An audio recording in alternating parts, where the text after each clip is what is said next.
Horas, horas, horas. Belige Academy datang kembali. Ya, dari tepian Danau Toba yang indah, Sumatera Utara. Ya, kali ini kita akan membahas lagi ya pembantaian 6 laskar Front Pembela Islam. Ya, kenapa kita bahas ya? Karena tidak boleh terjadi pembantaian ya. Apapun kesalahannya harus wajib dihadirkan di persidangan di muka umum, di depan hukum kan gitu ya. Jadi kali ini kita akan membahas bagaimana CCTV di jalan tol ya itu diakui oleh ketika dihadirkan oleh JPU ya Direktur Operasi PT Jasa Marga Toll Road ya Yoga Tri Anggoro ya yang sekarang sudah naik jabatan, dia menjadi direktur utama ya Jasa Marga Toll Road Operator Yogi Tri Anggoro di persidangan. Katanya video CCTV-nya bla bla bla pukul 4.40 pagi 6 Desember 2020.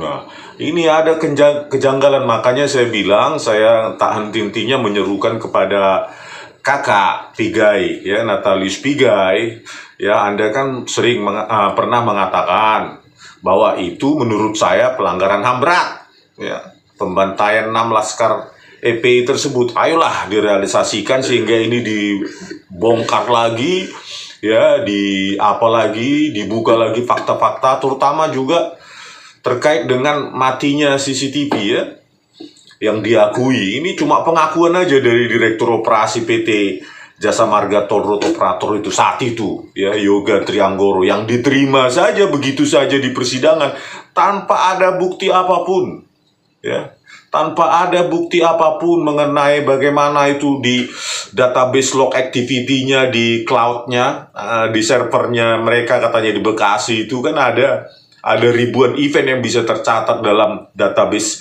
log activity itu ya, dalam sebuah database sendiri ya, mencatat apa yang terjadi. Tetapi ya itu di persidangan hanya sekedar pengakuan dan itu diterima saja oleh jaksa penuntut umum dan hakim pada saat itu. Ini kan bukan scientific crime investigation, ini kesaksian aja ya.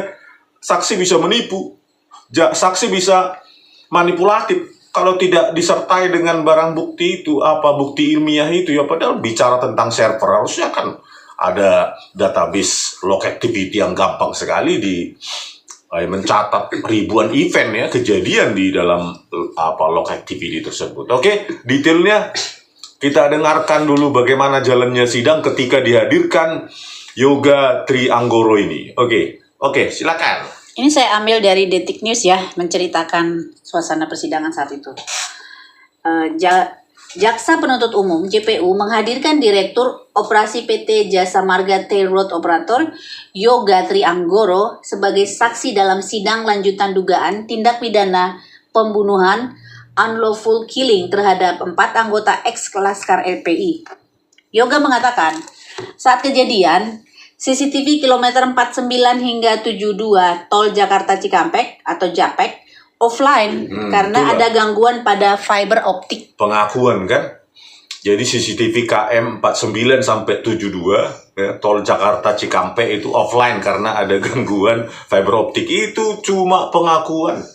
Jadi tidak ada catatan event ya. Harusnya ada. Kalau dia off ya, maka di database log activity itu ada catatannya itu apa yang terjadi di situ. Ya, setiap mendesain database pasti itu ya, di server itu, di cloudnya mereka. Tapi inilah pengakuan ya, tidak ada jadi ya tetap saksi bisa menipu, manipulatif ya. Karena memang Yoga Trianggoro ini begitu memberikan kesaksiannya langsung naik dia jadi direktur utama kan. Kejadiannya sama seperti kasus Jessica Wongso. Oke, terus. Sidang digelar di ruang sidang utama Pengadilan Negeri Jakarta Selatan, Jalan Ampera Raya, Selasa 16 November 2021. Awalnya salah seorang JPU menanyakan bagaimana pengawasan dan operasional CCTV Jasa Marga di ruas tol JAPEK tadi. Jadi 16 November ya 2021 ini Yoga Tri Anggoro ini ya dihadirkan terus oleh JPU ini. Nah, ini yang ditanyakan jaksa. Bisa saudara jelaskan bagaimana bentuk pengawasan dan operasional khusus untuk CCTV? Lalu Tanya jaksa ya. dijawab sama Yoga.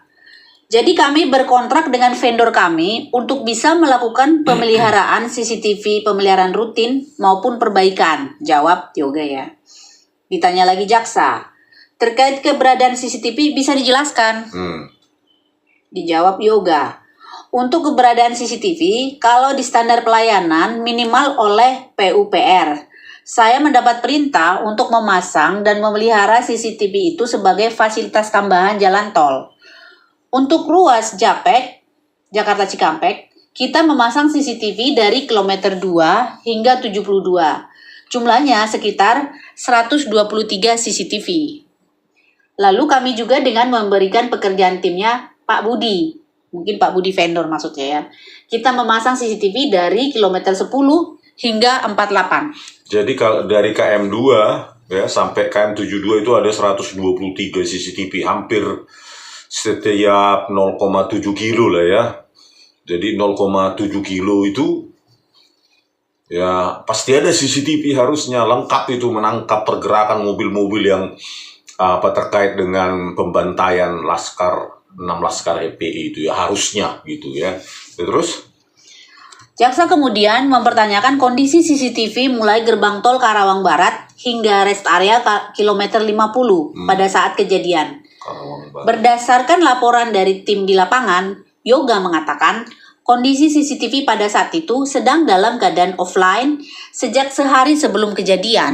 Persis sekali, sehari sebelum kejadian ya. Kejadiannya 7 Desember jadi 6 Desember offline. Terus, dan itu dipercaya oleh hakim ya tanpa bukti ilmiah. Terus, apakah CCTV yang ada mulai dari pintu gerbang Karawang Barat sampai dengan kilometer 50, apakah kondisinya waktu itu aktif terkunci atau gimana? Tanya jaksa. Jadi aktif terkunci apa definisinya nggak tahu ya. Jaksa sok tahu aktif terkunci. Oke, lanjut. Yoga pun menjawab. CCTV pada saat kejadian terkait perkara ini, kami mendapat laporan dari laporan kerusakan dari tim kami di sana, di lapangan.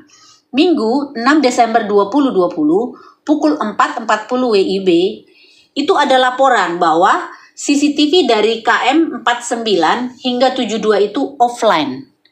Dalam hal ini, karena kami set 24 jam, tampilannya hilang. Itu di hari Minggu, tanggal 6 Desember 2020 jam 4.40 WIB. Itu dapat laporan. Nah, jadi menurut Yoga ini, Trianggoro ini tanggal 6 Desember 2020 ya, tepat ya 20 jam ya, 20 jam sebelum kejadian, yaitu 4.40 pagi itu offline. Katanya alasannya fiber optik. Ini kan kesaksian. Sekali lagi ini cuma kesaksian. Ya, memang ada laporan tertulis bahwa CCTV KM 49 sampai 72 itu offline. Dan laporan tertulis juga dari Yoga ini kepada vendornya. Ya kan? Catatan-catatan ini, perbaikan ini kan nggak ada. Jadi jaksa di sini pun ya tidak cermat, tidak terdetil, atau sengaja tidak cermat dan tidak detil. Meminta dong, apa buktinya statement Anda ini, di backup oleh apa? Kami ingin lihat catatan artefak digitalnya di server Anda. Gitu loh. Event ya, dalam bahasa programming itu event. Kejadian dicatat dalam database log activity-nya itu komplit sekali itu kalau cloud ya, sistem cloud. Nah, ini kan cuma statement yang dipercaya, ditelan bulat-bulat oleh hakim dan jaksa. Nah, di sini saya katakan jaksa tidak detil, tidak seksama, atau sengaja tidak detil dan tidak seksama. Terlihat dari tuntutannya juga cuma 6 tahun penjara. Oke, lanjut. Yoga menuturkan pihaknya kemudian membuat laporan kerusakan CCTV ke pihak vendor. Ia mengaku saat itu tidak mengetahui penyebab CCTV offline. Jadi, kami ketika ada kejadian seperti itu, kita akan selalu membuat laporan kerusakan seperti itu. Kami sampaikan ke vendor kami. Tapi, kita belum tahu penyebabnya apa offline. Penyebab apa offline. Lalu kita sampaikan ke vendor untuk perbaikan. Itu CCTV 49 hingga 72 tol Japek, tuturnya. Nah, harusnya saat itu jaksa kan mengejar. Dia katanya membuat laporan kerusakan CCTV ya, KM 49 sampai 72, ya. Terus Jakarta Cikampek gitu ya. Maka ada tidak laporannya? Gitu. Harusnya kan dikejar mana buktinya laporan tersebut, laporan Anda tersebut ke pihak vendor. Satu. Yang kedua, ya artefak digital itu, jejak digital itu pasti ada. Ya. Bagaimana server tidak bisa menerima video dari CCTV yang terpasang di kilometer itu ya 49 sampai 72 katanya. Itu kan tercatat dalam event-event tersebut, apa penyebabnya juga tercatat. Jadi tidak detil atau sengaja tidak detil ya. Tadi laporan kerusakan CCTV kepada vendor. Mana buktinya? Ya. Anda memberikan laporan itu tanggal 6 Desember 2020. Terus yang kedua, di cloud-nya itu ada, gitu loh, catatan itu kalau benar, gitu. Itu ada, itu harus dikejar harusnya. Tapi ya, lihatlah, ya, peradilan kita, peradilan berdasarkan kesaksian, pengakuan, bukan scientific crime investigation. Inilah kakak Pigai, ya. Kakak Natalius Pigai kejar orang ini. Siapa ini? Yoga Trianggoro ini gitu. Saya khawatir orang ini menipu sama seperti kasus di Jessica Kumala Wongso ya. Marlon Napitupulu mengaku sedotan sudah pindah. Siapa juga Hani Jutabun juga begitu. Jadi banyak sekali saksi-saksi penipu di persidangan kita. Gampang dipakai dengan iming-iming ya. Kalau dilihat dari iming-iming, Yoga Trianggoro ini sudah naik dari direktur operasi menjadi direktur utama saat ini. Ya. Jadi ini dugaan ini, gitu loh, dugaan kuat, gitu loh, karena tidak ada statement dia di backup oleh kerusakan CCTV ke vendor, bukti ilmiah juga jejak digital atau artefak digital di sistem cloud dia juga tidak ada. Jadi ya inilah potret pengadilan kita di Indonesia, ya. Jaksa tidak detil, tidak sesama, bisa jadi juga sengaja gitu loh, tidak dikejar. Tetapi pada saat saya di sidang Jessica, JPU itu sangat mengejar, mana buktinya, mana ininya. Permintaan tertulis ke televisi, mau ditersangkakan saya sama Sandi Handika itu. Begitulah mereka, ya. Bisa jadi ini pura-pura tidak seksama kan jaksanya gitu loh. Harusnya kan dikejar itu statement itu, buktinya apa. Oke, lanjut. Yoga menyampaikan, berdasarkan laporan, CCTV baru selesai diperbaiki pukul 16 WIB pada hari kejadian. Dia menjelaskan, secara fisik CCTV on, namun tidak dapat mengirim gambar ke server penyimpanan yang berada di Bekasi, Jawa Barat. Baru online proses perbaikan. Saya dapat laporan dari teman-teman lapangan. Jadi kami awal ada laporan kerusakan, kedua ada laporan perbaikan. Baru diselesaikan hari Senin 7 Desember jam 16 WIB atau 4 sore, ujarnya. Nah inilah kan, tetap aja pengakuan tanpa ada report. Harusnya kan kalau ke vendor ada catatan-catatan report apa yang. Tapi ini kan sebuah kebetulan yang sangat sempurna ya. Kejadian penembakan dan pembantaian 6 laskar FPI itu 7 Desember pukul berapa? Pukul 1 pagi ya? Sekitar itu ya. 0.30. 00.30 pagi, tetapi inilah ya 6 Desember pukul 4.40 pagi katanya ada apa? Ada kerusakan fiber optik, ya, pengakuannya, terus selesai 7 Desember jam 6 sore.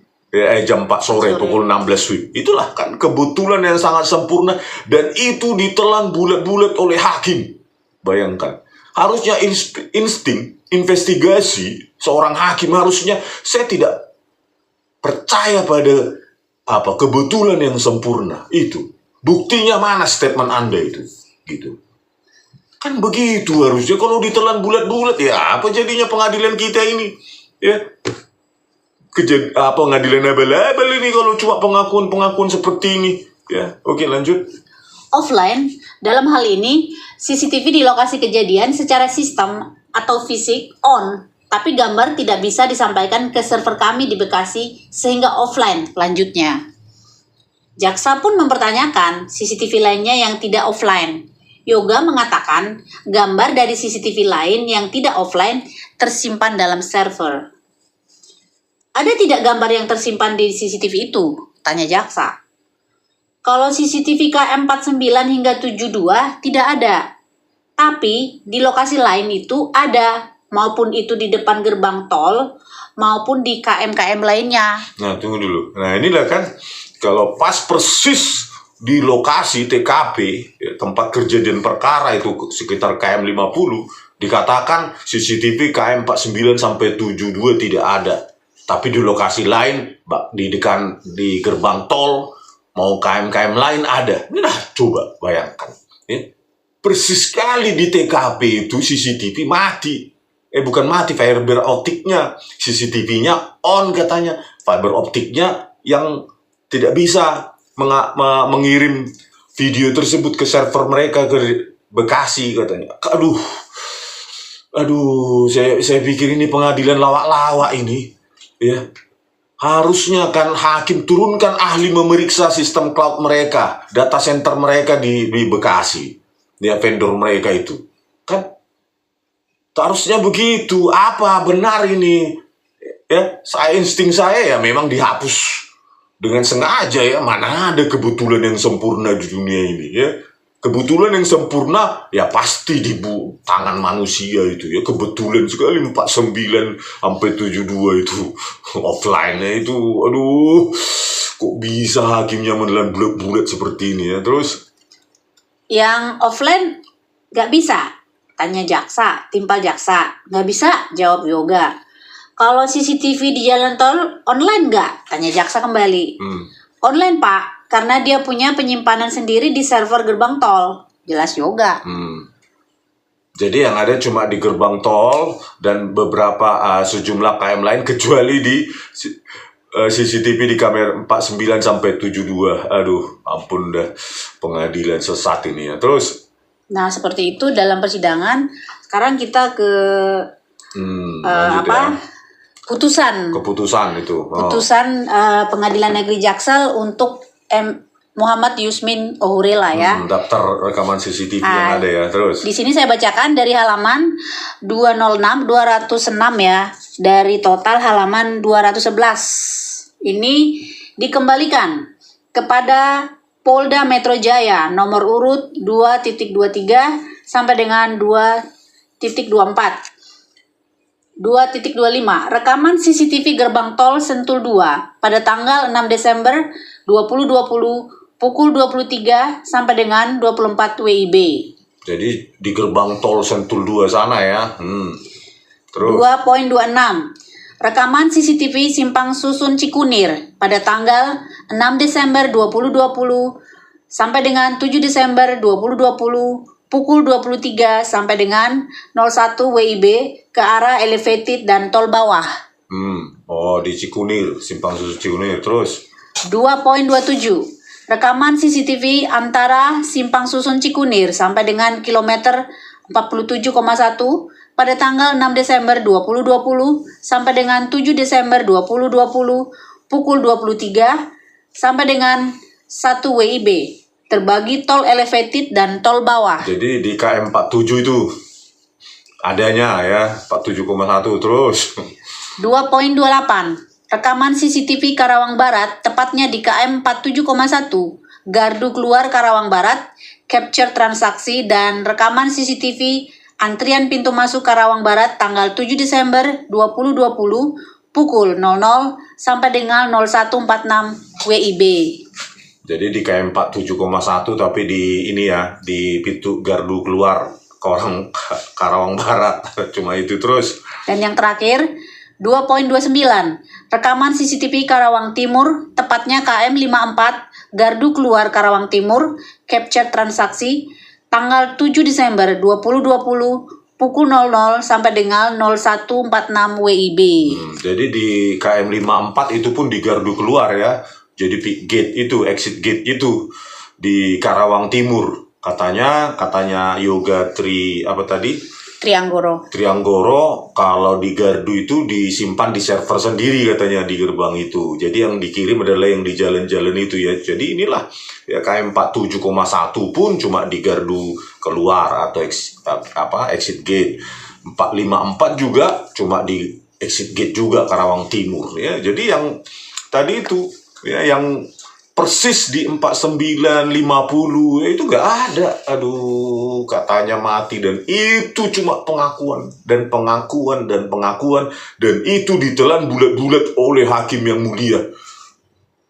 Kan harusnya bisa memerintahkan ahli lain untuk memeriksa itu, kebenaran itu, statement dari Yoga Trianggoro ini ya, yang sudah menjadi direktur utama apa ini ya, Jasa Marga Tol apa operasi itu. Aduh, parah kali ya. Inilah pemirsa ya, kalau begini pengadilan di Indonesia hanya menelan bulat-bulat, padahal ada bukti-bukti ilmiah, bukti-bukti teknis gitu yang perlu untuk menguji kebenaran dari saksi ini, malah tidak ya, malah diabaikan ya. Oke, pemirsa, kita akan jumpa lagi di video selanjutnya tentang pembantaian 6 laskar FPI ya, saudara sebangsa kita. Salam dari kami, Baligi Academy, di tepian Danau Toba yang indah. Horas!